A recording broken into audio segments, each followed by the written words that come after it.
은퇴 후 여행 기간에 따라 달라지는 스페인 여행 선택의 지도. 이렇게 움직여라. 7박과 10박, 14박에 따라 스페인 루트는 완전히 달라집니다. 시니어 기준으로 정리해 보았습니다. 스페인은 상당히 큰 나라입니다. 우리가 처음 스페인을 가겠다고 마음을 먹었을 때 떠오르는 도시들은 동쪽 끝과 남쪽, 그리고 중앙에 각각 흩어져 있습니다. 그래서 스페인은 도시를 어디에 넣느냐에 따라 여행의 난이도가 달라지는 나라입니다. 동선을 잘못 잡으면 관광보다 이동이 기억에 남는 여행이 되기 쉽습니다. 스페인까지 갔는데 이동만 기억에 남으면 정말 아쉽습니다. 그리고 스페인까지 갔는데 포르투갈을 안 보고 오기 아쉬워서 일정을 넣으신다면 포르투갈은 스페인 기준 서쪽 끝에 있습니다. 스페인 북부 여행을 뺀다고 하더라도 중앙에서 동쪽과 서쪽과 남쪽을 모두 아우르게 됩니다. 그래서 스페인은 여행 기간에 따라 지도가 완전히 달라지는 나라라고 생각하시면 이해가 빠르실 겁니다. 시간이 많고 경제적으로 여유롭다면 한 달 정도 천천히 돌아보셔도 좋습니다. 하지만 대부분은 그렇지 못합니다. 그래서 여기서는 7박을 기준으로 어떻게 움직이면 좋은지 정리하고 10박이 되면 무엇을 추가할 수 있는지, 14박이면 어떤 여유가 생기는지, 여행 기간에 따라 스페인 지도가 어떻게 달라지는지를 시니어 여러분 기준으로 정리해 보겠습니다. 이 영상을 끝까지 보시면 스페인 여행을 어떻게 가시는 것이 가장 편한지, 그리고 왜 그 순서가 편한지까지 분명해질 겁니다. 첫 번째입니다. 출도착 도시부터 확인하고 항공권을 구하십시오. 루트를 짜기 전에 가장 먼저 해야 할 일이 있습니다. 비행기 출도착 도시를 확인하는 것입니다. 인천 출발 기준으로 마드리드와 바르셀로나에 직항이 있습니다. 출도착이 같은 왕복 항공권은 보통 가격이 유리한 경우가 많습니다.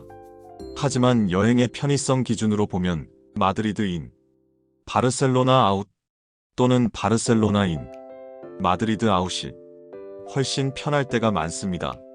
출도착이 같은 경우는 마지막에 다시 되돌아와야 하는 비용과 시간이 생깁니다. 국내선 항공이나 장거리 기차 비용이 추가됩니다. 무엇보다 여행 말미에 돌아오는 이동이 한 번 더 생기면 체력이 급격히 떨어집니다. 긴 여행을 마치고 마지막 날 또 장거리를 이동해야 한다는 게 생각보다 많이 힘듭니다. 그래서 항공권을 예매하실 때는 가격만 보지 마시고 출도착이 다를 때 얻는 시간과 체력 이득까지 함께 계산하셔야 합니다. 특히 60대 이상 여행에서는 이 차이가 꽤 큽니다. 두 번째, 스페인 7박에서 8박 루트입니다. 포르투갈을 함께 넣으신다면 세비야 이후에 붙이는 것이 동선상 가장 자연스럽습니다. 세비야에서 버스나 항공으로 리스본까지 이동이 가능하고 리스본 2박에서 3박 후 리스본 공항에서 귀국하는 방식이 많이 쓰입니다. 하지만 세비야에서 리스본을 버스로 이동하면 7시간 이상 소요됩니다. 이동 시간이 길기 때문에 시니어 여행이라면 항공편 이용을 권해드립니다. 이 경우 스페인 7박에 포르투갈 3박을 더한 10박 전후 일정이 됩니다. 7박에서 8박은 스페인을 처음 만나는 분들이 가장 많이 가는 일정이고 패키지 여행도 포르투갈을 포함해 보통 10일 전후로 많이 구성합니다. 그런데 7박에서 8박은 사실 주요 도시를 제대로 즐기기에는 짧습니다. 이 기간에 욕심을 내면 안 됩니다. 특히 패키지가 아닌 자유여행이라면 더 그렇습니다. 내 시간과 동선에 딱 맞는 대중교통이 항상 있는 것이 아니기 때문입니다. 도시를 하나만 더 넣어도 하루가 급해지고 이동이 기억을 덮어버립니다. 8일 동안 하늘에 떠있는 시간을 빼고 서울과 부산, 제주와 강릉을 모두 보고 경주와 속리산과 속초까지 보겠다는 계획과 비슷하다고 생각하시면 됩니다. 얼마나 바쁠까요? 그래서 자유여행이시라면 핵심 도시만 도는 게 답입니다. 추천 루트입니다. 바르셀로나 2박, 마드리드 2박에서 3박, 세비야 또는 그라나다 2박에서 3박입니다. 바르셀로나 2박에서는 가우디의 사그라다 파밀리아와 구엘 공원, 람블라스 거리 정도만 잡아도 이미 시간이 꽉 찹니다. 숙소는 고딕 지구나 에이샨플레 중심부에 잡으시면 도보 이동 범위 안에 주요 명소가 들어와서 체력 소모를 줄일 수 있습니다. 마드리드는 최소 2박, 가능하면 3박을 추천드립니다. 프라도 미술관을 얼마나 자세히 보느냐가 시간의 관건입니다. 프라도 미술관 하나만 제대로 보려 해도 반나절이 필요합니다. 왕궁까지 보려면 하루가 통째로 갑니다. 축구 좋아하시는 분들은 레알 마드리드 박물관과 경기장도 빼놓을 수 없습니다. 마드리드 근교의 톨레도와 세고비아는 기차로 30분에서 1시간 내외에 가실 수 있습니다. 중세 도시의 모습을 간직하고 있으며 하루 만에 둘러보기 딱 좋은 크기입니다. 다만 7박이나 8박의 일정에서는 마드리드를 3박으로 잡을 때만 근교 당일치기를 고려하시는 게 좋습니다. 남부에서는 세비야와 그라나다 중 하나를 고릅니다. 세비야를 선택하면 알카사르 궁전과 대성당과 스페인 광장 정도로 구성하시면 좋습니다. 그라나다를 선택한다면 아람브라 궁전과 알바이신 지구 정도가 좋습니다. 그라나다의 아람브라 궁전 입장권은 성수기에는 몇 달 전 매진이 흔합니다. 일정을 정하셨다면 서둘러서 예약을 먼저 하셔야 합니다. 예약 없이 가면 현장 입장이 어려울 수 있습니다. 홈페이지에 입장권이 이미 매진일 때는 그라나다 카드가 좋은 대안이 될 수 있습니다.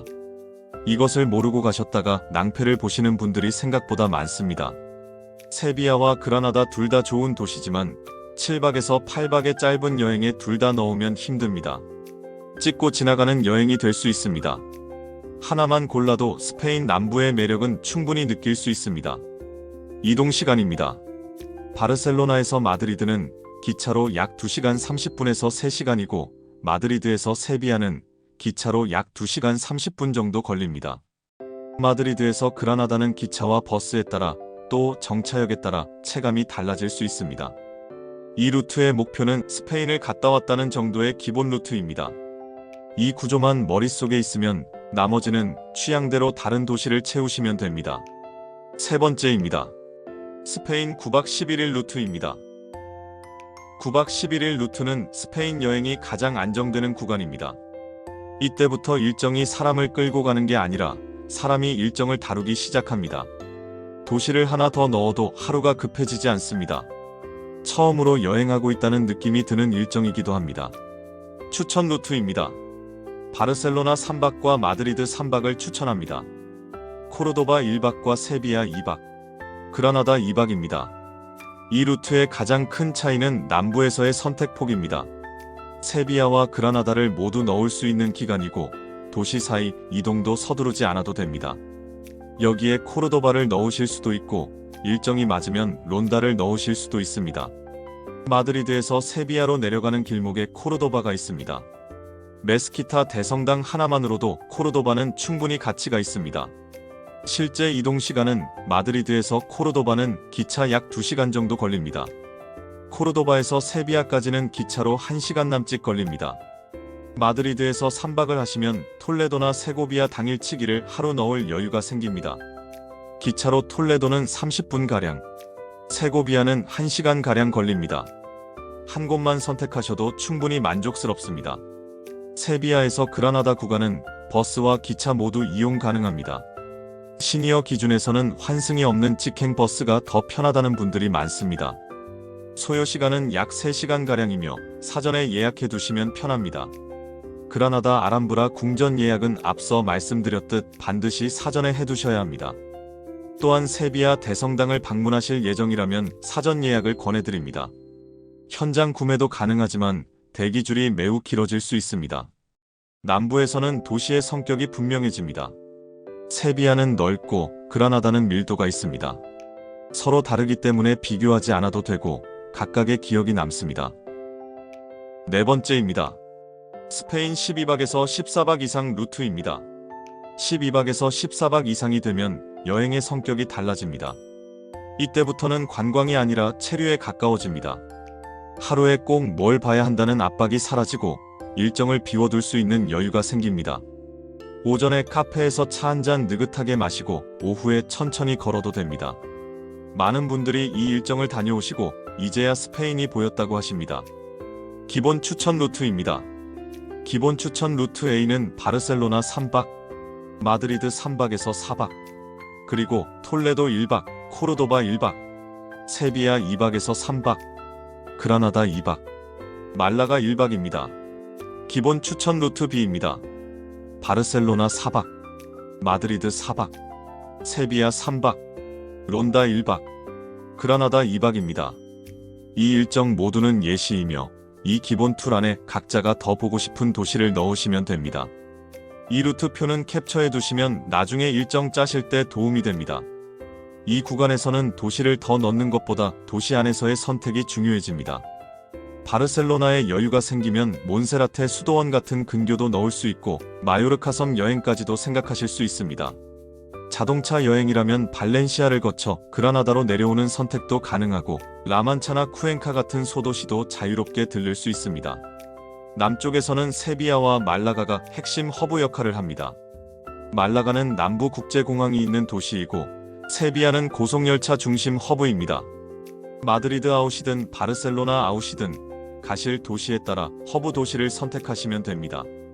5번째입니다. 소도시를 넣는 기준입니다. 한국 관광객들이 많이 가는 네르아와 미아스는 말라가에서 버스로 접근이 가능합니다. 프리힐리아나는 네르아에서 로컬 버스를 타고 이어갈 수 있습니다. 이런 식으로 대중교통으로 충분히 다닐 수 있는 소도시는 말라가를 허브로 잡으면 편해집니다. 반대로 자하라데라 시에라나, 세테닐 같은 아름다운 소도시는 사실 자동차가 아니면 시니어 기준에서 쉽지 않습니다. 대중교통이 아예 없는 것은 아니지만 배차가 뜸하고 환승이 많고 하루가 이동으로 사라질 때가 많습니다. 소도시는 그 자체로 아름답지만 거기 가려다 여행 전체 리듬이 무너지면 안 됩니다. 소도시를 갈 때에는 여행 리듬이 무너지지 않는가를 먼저 고려한 다음 결정하시기 바랍니다. 6번째입니다. 스페인 북부를 넣고 싶다면 산세바스티안의 해변, 빌바오의 구겐하임 미술관, 그리고 북쪽을 따라 이어지는 산티아고 순례길 흐름까지도 정말 좋습니다. 북부에는 북부만의 리듬이 있습니다. 문제는 북부가 첫 스페인 여행의 동선과 잘 맞지 않는다는 점입니다. 스페인의 주요 도시는 남쪽에 몰려있고 바르셀로나는 동쪽에 있습니다. 그런데 북부는 마드리드 위쪽에 따로 떨어져 있습니다. 처음 가는 여행에서 북부를 함께 넣으면 루트가 지그재그가 되기 쉽고 이동거리가 생각보다 길어집니다.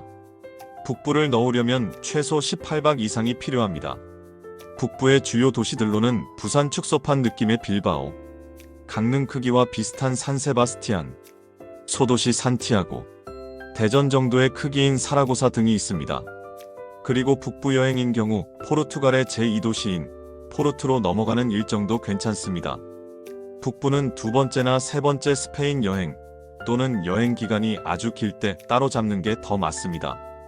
마찬가지로 포르투갈도 스페인 일정이 먼저 완성된 뒤에 여유가 있을 때 붙이는 것이 좋습니다. 포르투갈은 다른 편에서 다루겠습니다. 7번째입니다. 계절을 먼저 확인하십시오. 스페인은 언제 가느냐도 루트 못지않게 중요합니다. 특히 남부 안달루시아 지방은 6월과 8월 한여름에는 40도를 넘는 날이 많습니다. 세비야와 그라나다 그리고 코르도바는 유럽에서도 손꼽히는 더위로 유명한 도시들입니다. 더운 날씨에 하루 종일 걸으면 체력이 예상보다 훨씬 빨리 바닥납니다. 시니어 기준에서는 남부를 포함한 루트라면 봄인 4월과 5월이나 가을인 9월과 10월이 훨씬 쾌적합니다. 바르셀로나와 마드리드는 여름에도 비교적 견딜만한 편이지만 하루 종일 걷는 여행에서는 더위가 쌓입니다. 겨울인 12월에서 2월은 관광객이 적고 호텔 가격도 내려가는 장점이 있지만 일조 시간이 짧아서 하루에 볼 수 있는 양이 줄어듭니다. 스페인은 봄과 가을이 가장 좋은 나라입니다. 8번째입니다. 시니어 여행의 원칙은 단순합니다. 체력 총량의 법칙입니다. 여행은 언제나 즐겁습니다. 하지만 하루에 한 도시 이상 욕심내지 않는 것을 원칙으로 삼으셔야 합니다. 오전에 톨레도를 보고 오후에 세고비아까지 보는 계획은 60대 이상 여행에서는 정말 비추천드립니다. 체력은 한계가 있고 분배하지 않으면 끝까지 여행을 완성할 수 없습니다. 이동과 관광을 같은 날에 하면 저녁엔 기진맥진해집니다. 이동하는 날은 이동만, 관광하는 날은 관광만. 이 원칙만 지켜도 여행은 훨씬 단순해집니다. 같은 스페인이라도 모든 사람에게 맞는 루트는 다릅니다. 중요한 건 어디를 가느냐보다 누구의 여행인가입니다. 처음 가는 스페인이라면 도시 수를 줄이는 게 맞습니다. 새로운 나라에서는 이동이 생각보다 더 피곤합니다. 부모님과 함께하는 여행이라면 중심을 더 단단하게 잡아야 합니다. 이동이 짧고 하루에 여백이 있는 루트가 필요합니다. 한 도시에서 2박 이상, 새벽과 저녁 늦은 이동은 피하셔야 합니다. 다시 찾는 스페인이라면 이제는 빼는 여행이 아니라 골라가는 여행이 됩니다. 북부를 선택해도 좋고 한 도시만 깊게 머물러도 됩니다. 바르셀로나에만 7박을 하거나 마드리드에만 7박을 해도 충분히 가치가 있습니다. 체력이 걱정된다면 이동 횟수를 최소화하세요. 바르셀로나에서 3박을 하고 마드리드에서 4박과 세비야에서 3박을 합니다. 이렇게 3개 도시만 가도 스페인은 충분히 느껴집니다. 여행에는 정답이 없습니다. 루트는 선택의 결과입니다. 누군가에게는 7박이 충분한 여행이고 누군가에게는 14박이 비로소 시작일 수도 있습니다. 중요한 건 얼마나 많이 움직였는지가 아니라 어디까지가 나에게 맞았는가입니다. 스페인은 언제든 다시 올 수 있는 나라입니다. 그래서 처음엔 조금 남겨두는 게 맞습니다. 남겨둔 길이 다음 여행을 만듭니다. 이제 이 지도 위에서 당신에게 맞는 선택을 해보시기 바랍니다. 온전히 당신의 여행이 되길 바랍니다. 이 영상에 나오는 곳은 고정 댓글에 구글 지도 링크 달아놓겠습니다. 설명란에 세상 쉬운 블로그 링크도 달아두겠습니다. 알면 좋은 예매 팁이나 소소한 정보를 정리해 두었습니다. 세상 쉬운 여행이었습니다. 감사합니다.